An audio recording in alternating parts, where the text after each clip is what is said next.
In our headlines at this hour, North Korea test fires 3 ballistic missiles into the East Sea, prompting President Yoon Suk-yeol's first meeting of the National Security Council on this Wednesday.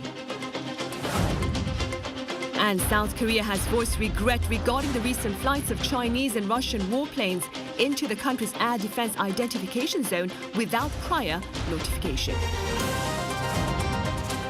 Samsung, SDI and Stellantis NV are partaking in an ambitious joint venture to build an electric vehicle battery plant in the U.S. state of Indiana.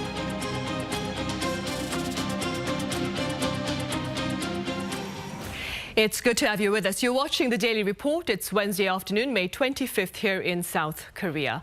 We start with news of North Korea's latest show of military might on this Wednesday, which marks the 17th time this year that the regime has engaged in flagrant acts of provocation. I have our Defense Ministry correspondent Eun-ji standing by live on the line. Eun-ji, I understand the latest launches early this morning involved an apparent intercontinental ballistic missile. That's right, Sunny. The North fired what appears to have been an ICBM at 6 a.m. this morning. Then about 30 minutes later, at 6:37 a.m., the regime fired another. And then there was a third launch, which was likely a short-range missile fired about 5 minutes later at 6:42 a.m. All 3 missiles were fired from the Sunan area in the North's capital city of Pyongyang. South Korea's Joint Chiefs of Staff said the suspected ICBM flew 360 kilometers at an altitude of up to 540 kilometers.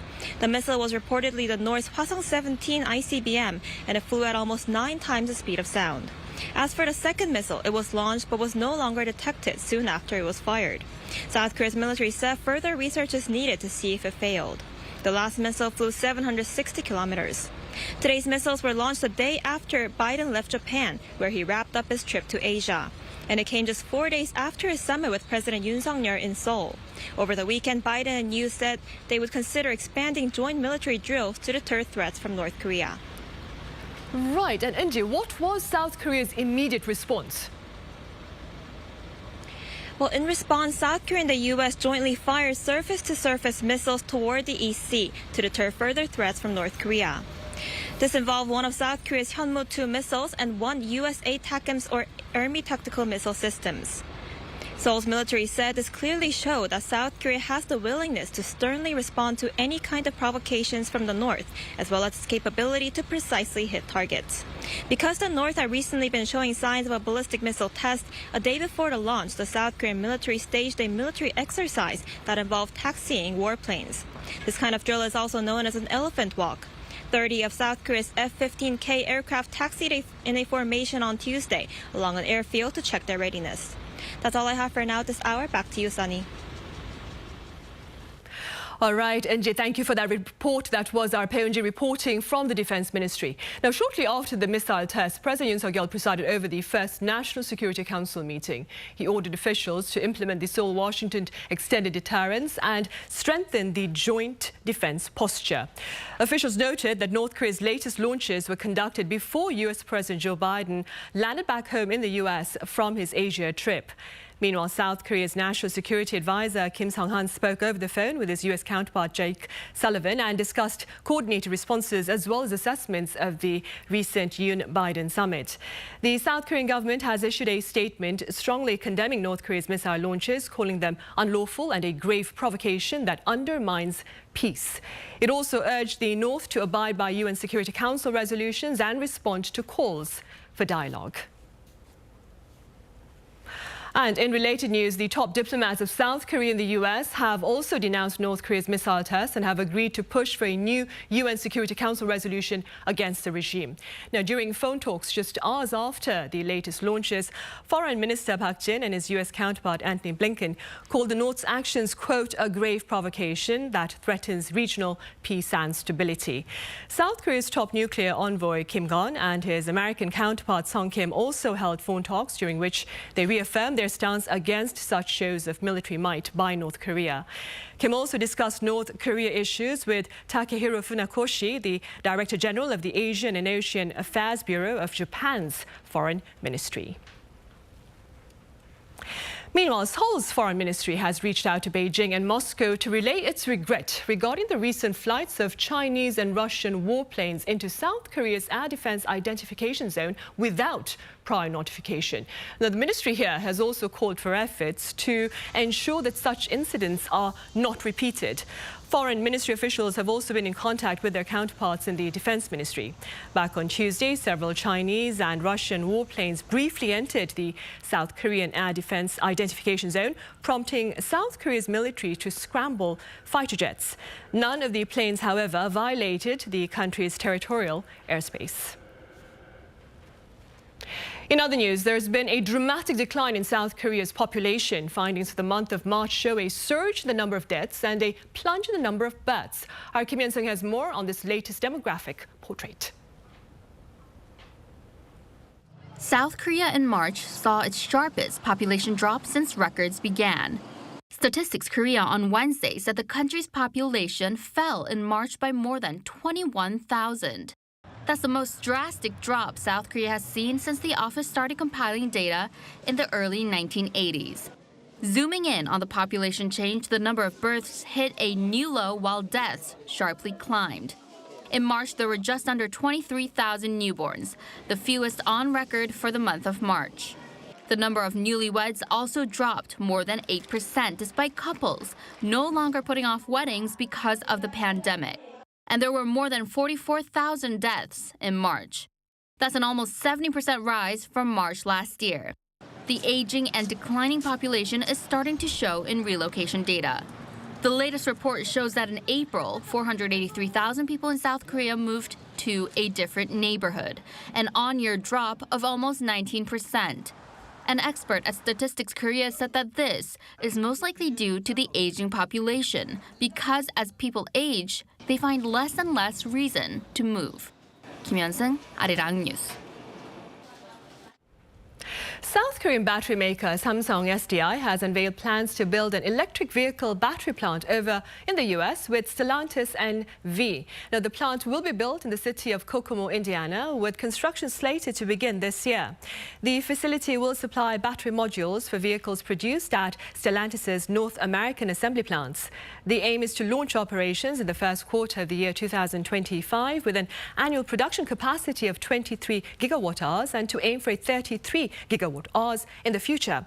The companies will initially invest a combined $2.5 billion. Stellantis says the new plant will create 1,400 new jobs. Also on the corporate front, following their disclosure of investment plans in the U.S. during President Joe Biden's visit to South Korea this past weekend, Samsung Electronics and Hyundai Motor have shared similar ambitious intentions here on the domestic front over the next 5 years. Our Ji-young has details. South Korean tech giant Samsung Electronics has announced hundreds of billions of dollars of new investment over the next 5 years in areas that promise strong future growth. Samsung said Tuesday that it's going to invest 450 trillion won, which is more than 350 billion US dollars in profitable industries, including semiconductors and bioscience. This new 5-year investment plan is an increase of 40% from the last one. It said roughly 80% of the money will be spent in Korea on R&D and new facilities. The firm said that if Samsung's foundry business were to become the world's #1 player, it would have an economic effect on the scale of creating a conglomerate even bigger than Samsung Electronics. Samsung Electronics currently ranks second in the foundry business after Taiwan's TSMC. Also, the company added it plans to hire 80,000 new employees and sees the investment leading to the creation of more than 1 million jobs more broadly. Samsung also plans to make new investments overseas. Samsung became the first international company to make semiconductors in the United States. We highly value our friendship and look forward to continuing our special relationship. Meanwhile, South Korea's Hyundai Motor Group also said by 2025, it'll invest nearly $50 billion to create a domestic hub for its next-generation businesses. The auto giant plans to spend some $13 billion to secure a global competitive edge in electric and eco-friendly cars. Also, for the development of robotics, urban air mobility, and artificial intelligence, the company has allocated roughly $7 billion. An expert says the government should ease regulations for the investments to come to fruition. There have been a lot of regulations and restrictions that's going to be hampering, investment in Korea. So in order for that investment plan to be coming to fruition, I think the government has to take a lot of dramatic measures in deregulations and innovative reformation in government policy. 엄지영, Arirang News. Business sentiment among South Korean companies remained flat in May. The Bank of Korea says the business sentiment index for all industries for this month stands at 86 points, the same as April. A reading below 100 means pessimists about the economy outnumber optimists. Among manufacturing companies, the index is down by 1 point at 86. The central bank linked the drop to the rise in commodity prices and China's lockdown. Meanwhile, for non-manufacturing businesses, the index was up 1 point, also at 86. It hit its highest figure in more than 11 years with the lifting of social distancing measures. Meanwhile, on the global health front, 19 countries outside of Africa and mostly in Europe have reported outbreaks of monkeypox as of this past Tuesday. Our Ishihu has the latest. The World Health Organization on Tuesday said that the outbreak of monkeypox cases in non-endemic countries can be contained. WHO Director for Global Infectious Hazard Preparedness, Sylvia Brian, said that while the outbreak was not normal, it was still containable. She also called for appropriate containment measures, more research, and global collaboration. This comes as more governments said they would launch limited vaccination programs to combat the virus. As of Tuesday, authorities have reportedly investigated cases in 19 countries since early May. According to the WHO, most of the infections so far have not been severe. The organization is working on new guidance for vaccination strategies and will hold further related meetings. Meanwhile, the United Arab Emirates on Tuesday became the first Gulf state to confirm a case and the second in the Middle East after Israel. Slovenia and the Czech Republic also reported their first cases on the same day. As the virus continues to spread in Europe, Germany's health authority recommended a 21-day isolation period for those infected. There should be isolation until the scab drops off, but at least for 21 days. And for close contacts, we also recommend a quarantine of 21 days. As of Tuesday morning, 5 cases had been reported in Germany. To combat the spread of the virus, the country has ordered up to 40,000 doses of Imvanex, a monkeypox vaccine approved in the U.S. However, the country's health minister added that the spread does not constitute the beginning of another pandemic. And what we're experiencing with monkeypox right now is not the beginning of a new pandemic. From all we know, there have been frequent outbreaks of this viral disease, and it can also be well controlled through good contact, tracking, and caution. Ishihu, Arirang News. And it's time now to end part 1 of the Daily Report. We'll be back with part 2 in a few minutes. Do stay with us.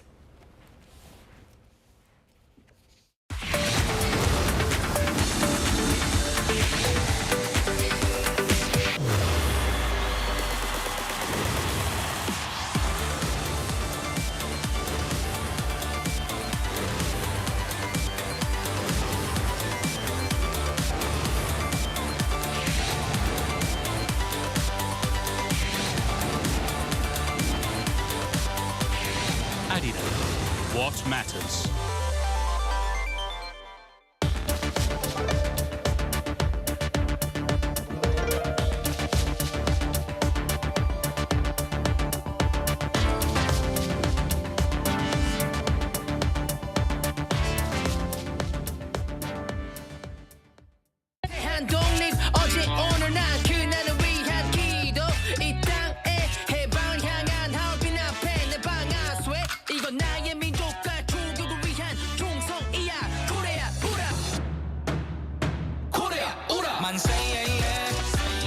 우리가 하나가 되는 순간 만세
Welcome back. It's time now for Viewpoint, and today we assess the potential prospects of the recently launched Indo-Pacific Economic Framework for South Korea, that is. For more on that, I have Professor Yang Hee-dong from Ewha Women's University. Professor Yang, welcome back. Thank you for inviting me. I also have Professor Renee Bowen at the University of California, San Diego, live on the line. Professor Bowen, it's a pleasure to have you with us. Thanks for having me. We'll start here in the studio then. Professor Yang, let's start with a bit of information about this new regional economic framework. Well, the IPF stands for the Indo-Pacific Economic Framework. As it says, it's just a global framework that purports the government-to-government cooperation in the world. So this is not necessarily about the economic treaty that requires approval by the Congress. So there are four major pillars within this initiative. First one is connected economy, and resilient economy, and clean economy, and the fair economy. Well, each one needs to be elaboration. The connected economy is involved with the economic progress and digital economy, and resilient economy is involved with the recovery of supply chain management. And clean economy is related to clean energy and decarbonization, and fair economy is involved with tax and anti-corruption. But there are some issues to be resolved, for success of this initiative. First one is Taiwan is not included, which is taking a very critical role in the supply chain management of semiconductors. And number two, even though the IPEF is talking about the clean economy, but there are severe variances in terms of the capacity or the resources to deal with the clean environment among the members. Number three, the United States is continuously persuaded to join the TPP, where the China has applied for the registration the last September. And number four, there's potential conflict from the Republican the Congress, and who has opposed about this IPEF, the initiative. And lastly, again, this is the government-to-government cooperation. So if their negotiation requires a lot more extensive cooperation, that requires the approval agreement by the Congress, you cannot tell whether IPEF can end up with great success. American government may have 18 months to come up with make any effective resolutions, right? Targeting at November next year at the APEC summit. Let's see what happens in the next 18 months. Right. And Professor Bowen, as Professor Yang has mentioned, what more can you tell us about the response to the Indo-Pacific Economic Framework there in the US? So I would say the response is somewhat mixed, but generally positive. The fact that it's actually being launched means that there's sufficient support for it in the United States.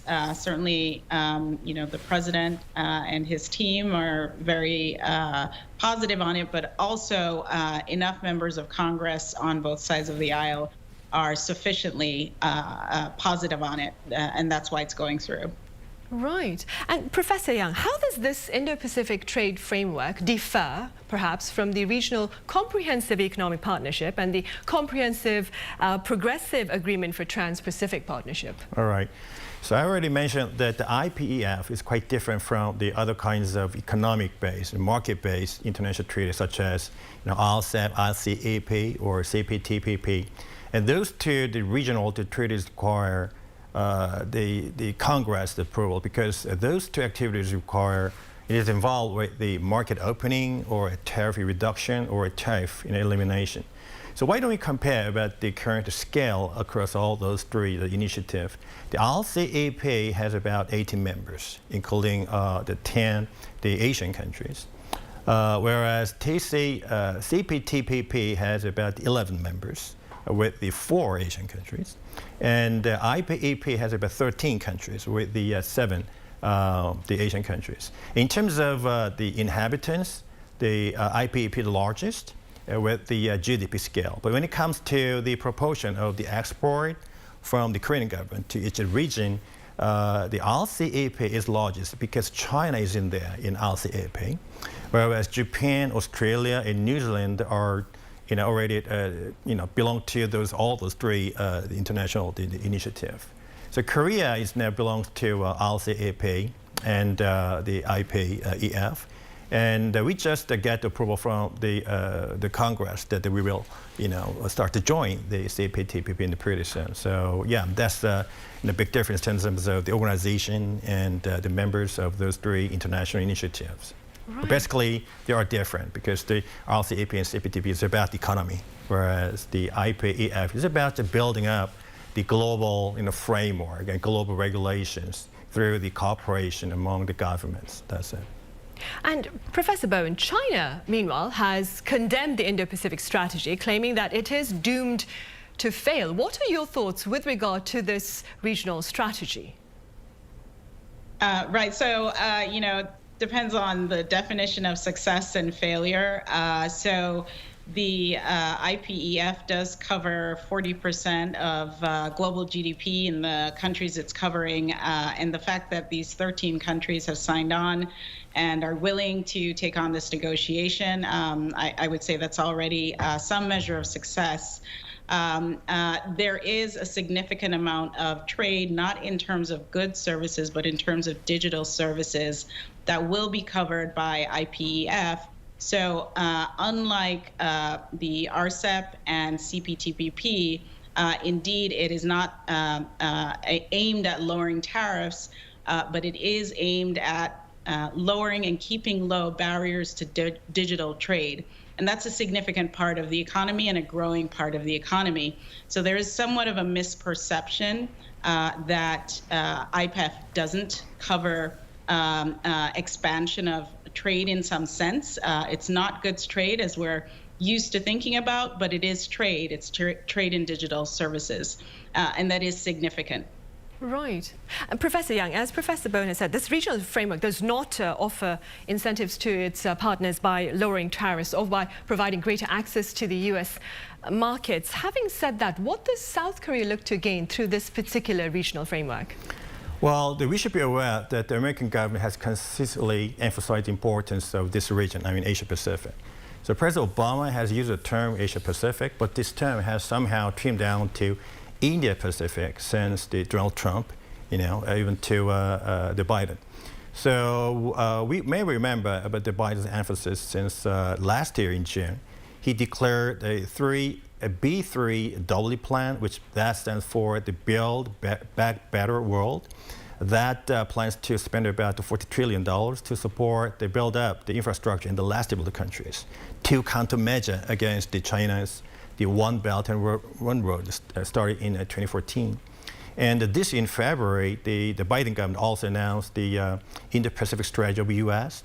And under this plan, they announced 5 principles, such as the free and open, and prosperity, connectivity, and security, and resilience. So the IPEF is one of the representative instrument to realize all these plans. And why this region, IPEF, needs the attention for all of us. The first one is this area, the Indo-Pacific, has earned about 46% as of 2020 for the global direct investment. And if you focus on the Asian India, it has attracted about 20% of the global direct investment. And this area, in other words, is a great replacement for China in case there is a severe trade conflict between China and the U.S. And besides, the Singapore and Taiwan and Korea, Japan are the hubs for the supply of semiconductors. So there are many, many reasons why the American government has, increased their attention in this region. Right, I see. And moving forward, Professor Bowen, during the launch of the IPEF, Mr. Biden also highlighted the importance of fighting inflation, which in the U.S. is running at a 40-year high. Do you believe the Federal Reserve's aggressive monetary policy stance will perhaps pave a path to recession? So, yes, inflation is certainly at a high. It has come down. Certainly the May numbers are slightly lower than the April numbers. And the Fed has indicated that they'll continue to raise rates in order to cool down inflation. This typically has the effect of cooling the economy. So the Fed has a bit of a job to ensure that expectations are set. So investors know, home buyers know that these rates will be going up. but not significantly. And so they can adjust their buying patterns accordingly and hopefully not trigger a very deep recession. But what is to be expected is a cooling of the economy. But you have to bear in mind that the economy has been growing significantly even with COVID-19. And so as a result, cooling the economy is actually cooling it from quite a significant period of growth to begin with. Right, I see. And staying with inflation, Professor Yang, Bank of Korea Governor Lee Chang-yong will preside over his first policy meeting tomorrow, that is Thursday. What are your prospects? Well, tomorrow there will be the Monetary Planning Board, MPB. It has actually two different kinds of meetings. The Currency Policy Direction meeting will be held tomorrow. Actually, it's held 8 times a year, and the major role of this meeting is to set the base interest rate. And many experts estimate that the base interest rate will increase by 0.25% to 1.75%, since tomorrow. And there are a couple of reasons why many experts expect this kind of increase of the base interest rate. The first one is consumer price index has increased abruptly in March by 4.8% in March and 4.1% in April. And this is a 13-year-long, this is the first time that the CPI have increased 2 months in a row in the last 11 years since 2011. And besides 4.8% increase of the CPI is the largest in the last 13 years after 2008 in October. So the Korean government has the great concern about the inflations because their target inflation rate is 3.1, which is already exceeded by the hitherto inflation rate of 4.1 so far this year. And number 2 is about the FOMC and Federal Reserve Bank in the United States. They increased their base rate in early this month to made a big step, right, to 0.75 and to 1%. So the margin between the Korean base rate and American base rate is reduced, and because a lot of concern for the outflow of the foreign currencies from the Korean market. So these are the 2 major reasons why many experts expect that the Monetary Planning Board, MPB, will increase our base rate by 0.25% tomorrow. But some may concern that they may make a big step, which is very unlikely at the moment. And Professor Bowen, aside from then raising interest rates to tackle inflation, what may be some other tangible alternatives? Right. So if you look at the most recent drivers of inflation, it includes food, it includes shelter, housing prices. So food price increases are clearly being driven by the conflict in the Ukraine and Russia. And so to the extent that anything can be done to bolster food supplies globally, as long as that conflict persists, then it's going to be somewhat of a challenge to tackle inflation. But what else can the government do? We have to remember that prices are driven by both supply and demand. So to the extent that supply can be increased in certain sectors, in particular housing, I think we'll be able to see some more price relief in those areas. Right, hopefully, of course, then. Professor Yang, in their joint statement following the summit, Presidents Yoon and Biden also agreed on close consultations to ensure stability in the foreign exchange market. What are the implications of this particular agreement, do you think? Well, incidentally, this is the first comment by both presidents to talk about the foreign exchange market.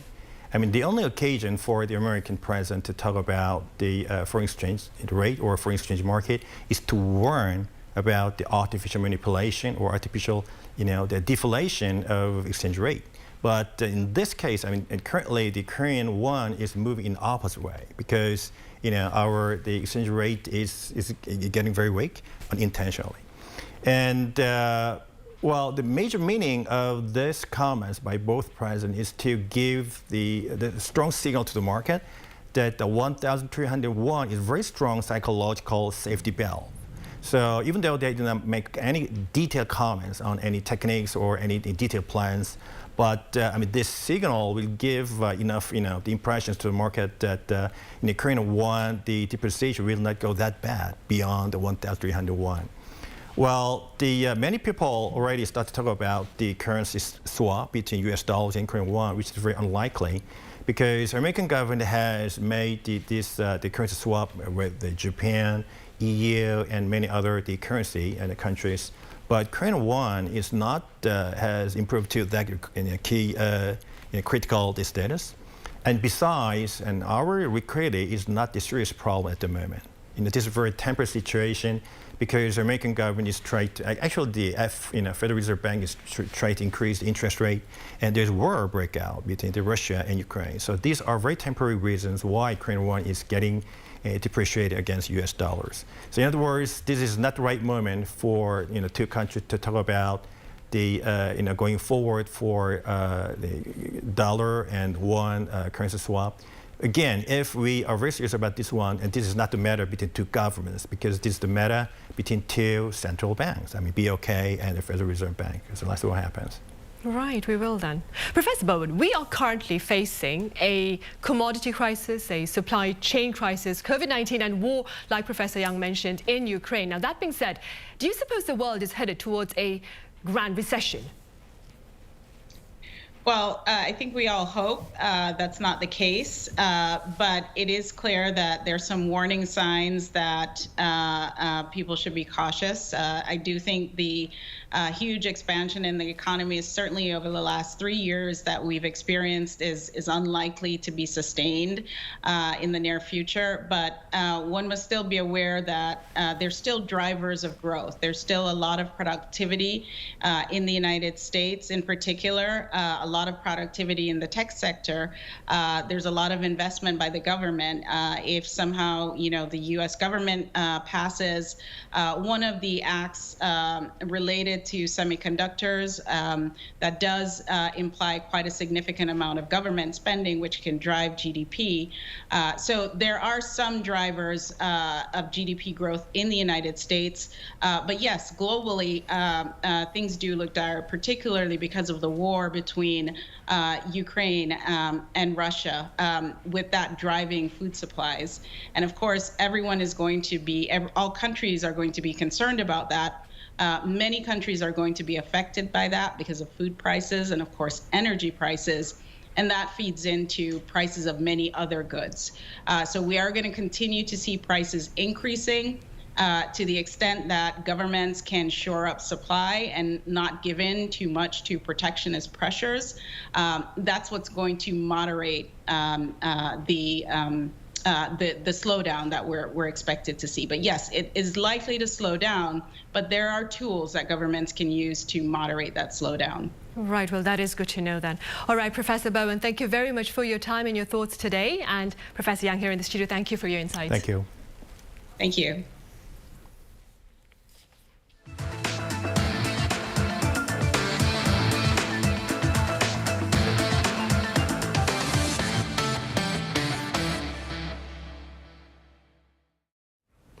The city of Daegu is playing host to the 28th World Gas Conference, with industry insiders and policymakers coming together amid the globe's current energy crunch. Our Kim Ji-yeon reports.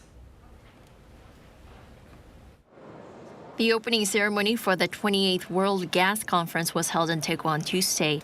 Hosted by the International Gas Union, some 20,000 people from 80 countries, including executives from around 460 gas corporations, are to attend the triannual event through Friday. The Ministry of Trade, Industry and Energy said it marks the biggest international event held in South Korea during the pandemic, with 62 rounds of discussion sessions scheduled to be held, along with exhibition booths of natural gas and energy companies, including hydrogen companies. The conference has been held in Asia before, Japan in 2003 and Malaysia in 2012. Under the theme A Sustainable Future Powered by Gas, the event serves as a chance for various entities to share their direction for the role of gas as a vital energy source to bridge the energy transition. This year, the main focus for discussion among participants includes resolving the global energy supply crisis stemming from the war in Ukraine and boosting investment for the renewable energy sector, including hydrogen. And we're moving on from the global health crisis. There is another human tragedy unfolding. I never thought that I will opening World Gas Conference while There is armed conflict on the European continent and the global energy commodity crisis. Those events are putting new pressures on the economies, on people who have just started to recover hardships of COVID lockdown. The event is also meaningful for South Korea as it first introduced natural gas to the country in 1986, according to the presidential office. Since then, South Korea has become the world's third largest importer of liquefied natural gas and the top exporter of LNG carriers. The presidential office added that South Korea also has the second largest amount of LNG reserves. Kim Ji-yeon, Arirang News. Educational institutions offering Korean language classes are looking to expand in-person instructions in line with Korea's transition into a new normal amid COVID-19. Now, both teachers and students are welcoming this expansion, and our Lee Dae-yeon met up with them. Students at schools and universities are back in the classroom after over 2 years of online learning due to the pandemic. And starting this summer, foreign students at Korean language institutes will be as well. I prefer going for learning a new language to go to offline classes because it's easier to discuss and have conversation and have dialogue, so I prefer that. I'm pretty excited. It's really nice to get to finally meet my teachers too. I only saw their face for about a year on the screen, so it is really nice to actually get to talk to them in person. It's much more comfortable. Korean language institutes are for foreigners who want to learn Korean and are put into classes based on their level. During the pandemic, these educational institutes had to run classes online, but this caused some problems, including student participation. According to a survey conducted by Yonsei Korean Language Institute, over 65% of the students who responded said that it's hard to concentrate in an online class. 64% of the students said lack of communication between students and their teachers is another issue. But now institutes are beginning to welcome students back to the classrooms. This is one of Korean Language Studies institutes located in Seoul. It has been offering online and in-person courses starting this year and is planning to increase the number of in-person classes this semester. A Korean language teacher of more than 7 years welcomes this new policy. Online classes have caused some communication issues in learning a new language. But with in-person classes resuming, more students are starting to register for Korean courses. She also added new trends are coming up in Korean language classes. As more Korean language learners are planning to settle in Korea, they're getting more interested in learning about Korean culture. More than just food, they want to know about people's values and history. I'm putting more emphasis on teaching these things to my students. She also emphasized that teachers should be more conscious of trendy buzzwords that are not in textbooks so that students can not only learn the language itself, but speak like a native Korean would. Lee Dae-yeon, Arirang News. Now, as my colleague Lee Dae-yeon has just said, there have been growing calls for the broader inclusion of colloquialism in Korean language classes to allow learners to actually partake in daily interactions that depend on a wide range of dynamic diction. Our Song Yun-jin explains. The demand for learning Korean is booming across the world. The number of King Sejong Institute branches globally where Korean is taught jumped 18-fold from 13 in 2007 to 234 in 2021. But to really pick up a language, it's crucial to learn words used in casual conversations. And in Korean, portmanteaus are an example of such words. Portmanteaus blend two words into one to create a new word, such as brunch, which combines breakfast and lunch. I use a lot of portmanteau words when I speak with my friends at school. We usually learn them from social media, YouTube, or celebrities.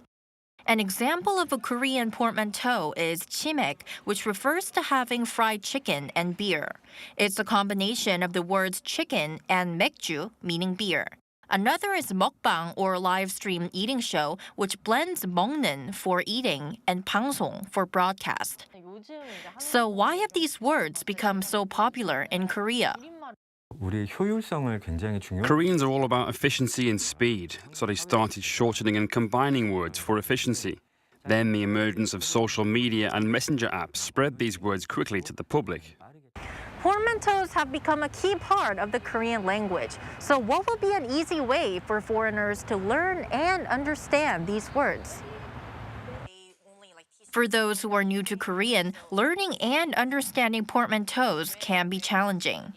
I think if you're learning in a formal environment, in a like 오학당, they're mainly teaching grammar from I guess textbooks which don't get updated that frequently, and I think there's no part of the course which covers slang and things like that.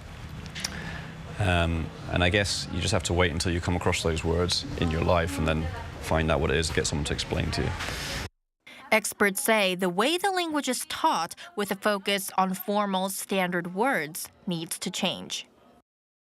I wish that there's some sort of a book or like a website that people can use for these shortened words. Sometimes even Koreans, I'm Korean, but I go back into Korea, and sometimes I find these words that I just have no clue. So I think it will be quite useful. There's some sort of resources for non-Koreans, but also Koreans, to go to find out those meanings. And through these efforts, the Korean language could become more widely spoken in the future. 송유진, Arirang News. And Seoul City is offering a series of cultural activities as the country seeks a tangible exit from pandemic restrictions. An exhibition of the works of film director Tim Burton is on at the Dongdaemun Design Plaza, which is also hosting a showcase featuring future architecture using metaverse and VR technologies. Now, both events run through September. Meanwhile, the Namsan Hanok village is hosting free Korean classical music concerts throughout next month. Visitors will also be able to make traditional handicrafts and snacks. Those interested can visit the websites of the DDP and Namsan Hanok village for more information. On the medical front, a local company has developed a way of expanding the use of immunotherapy to fight cancer by identifying more patients who are eligible for this treatment option. Our Cho Sung-min explains. In 2015, former U.S. President Jimmy Carter was in critical condition after a tumor developed in his brain from skin cancer. But thanks to immunotherapy, which utilizes our immune cells to battle cancer, he was cured. Immune cells treat cancer by attacking cancer cells. Cancer cells send signals to prevent immune cells from fighting back. That's called PD-L1. The treatment serves as a counter to the signals allowing immune cells to attack cancer cells. Currently used to treat multiple cancers of the head, nose, liver, lungs, skin, and kidney, immunotherapy is considered a method that can unlock effective ways to treat more severe cancer patients. A biocompany in South Korea has developed a type of artificial intelligence technology that has deep learned over 1 million cancer cell images. It runs through analyses based on various criteria from immunostimulatory to immunodeficiency levels, which allows it to drastically increase the odds of finding more patients eligible for immunotherapy. As for lung cancer, roughly 40% of the patients are known to be treatable with immunotherapy, while it doesn't work on the other 60%. But more among that 60% are reactive to the treatment. We found 20 more eligible patients out of 60 subjects by increasing the AI's precision. Published in Journal of Clinical Oncology in March this year, the technology was recently certified as a medical device in Europe. Developers also plan to earn FDA approval for use in U.S. within the next 3 years. Cho Sung-min, Arirang News.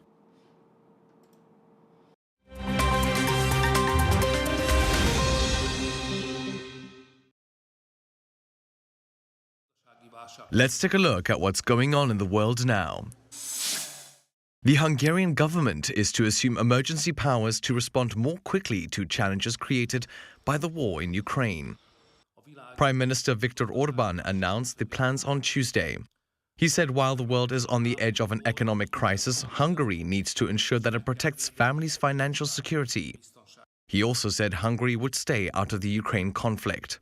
The first set of measures are expected to be announced on Wednesday. Orbán won his fourth consecutive term in the country's April 3rd elections, but faces annual inflation of 9.5% and a surging budget deficit following a pre-election spending spree. In Rio de Janeiro, 11 people were shot dead during a police raid on Tuesday. Authorities say the raid in a poor neighborhood on the northern side of the Brazilian city was aimed at capturing the heads of a drug trafficking organization. Among the dead was a woman hit in the crossfire between gang members and police. The other dead are suspected gang members who resisted arrest and opened fire on law enforcement. The anti-drug trafficking operation targeted leaders of Rio's largest organized crime gang, the Comando Vermelho. Police seized assault rifles, pistols and a grenade alongside cars and motorbikes used by the criminals. The World Food Programme has warned of an impending failure in food supply chains, partly caused by Russia's blockade of Ukrainian ports. Ukraine has been described as the world's breadbasket, but grain ships are unable to deliver their shipments from the conflict-stricken nation. Executive Director for the United Nations World Food Programme, David Beasley, said on Tuesday that a food crisis is already at hand. According to the director, even before the invasion, food costs, commodity prices and shipping costs were doubling, tripling or even quadrupling. Beasley also said the number of people, quote, marching to starvation has risen from 80 million to 276 million over the last 4 or 5 years. Turning to New York, where a hotel is debuting what it says is the first of its kind non-fungible token reservation system, combining room stays and digital assets. Located in Soho, Manhattan, the Nomo Soho is starting by offering 300 guest rooms that are bundled with digital art assets, including pieces on display at the hotel. The NFT reservation system can be found on the hotel's webpage, while the service is facilitated by NFT marketplace OpenSea. 3-day packages start at 0.41 Ethereum or around $810 at current value. Longer 6-day packages, meanwhile, come close to 1 Ethereum or just under $2,000. A teenager in Nepal has been named as the world's shortest living teenager, measuring at 73.43 centimeters. At a function held by the Nepal Tourism Board, 17-year-old Dor Bahadur Kapangi received a Guinness World Record certificate on Tuesday. The record for the world's shortest man was originally set at 67.08 centimeters back in 2010 by fellow Nepalese Kakindra Thapa Magar, who died 2 years ago. Matthew Ashley, Arirang News.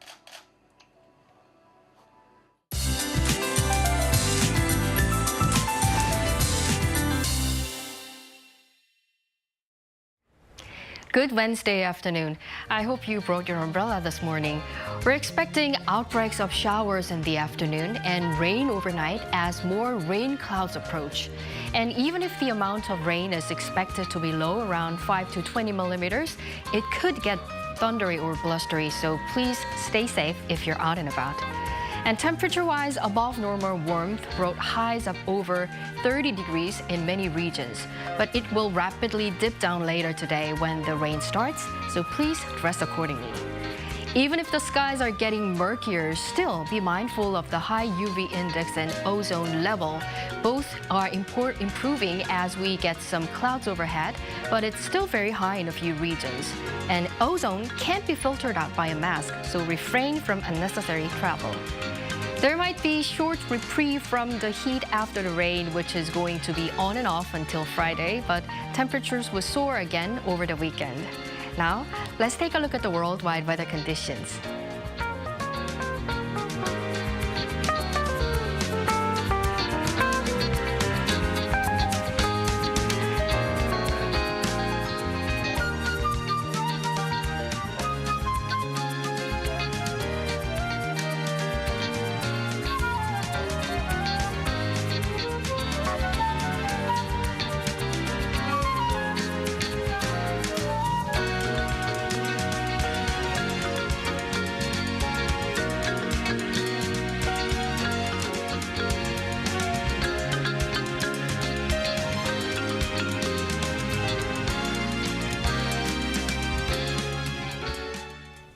Well, that is all the time we have for this edition of the Daily Report. Do join us again tomorrow, same time. Thank you for now.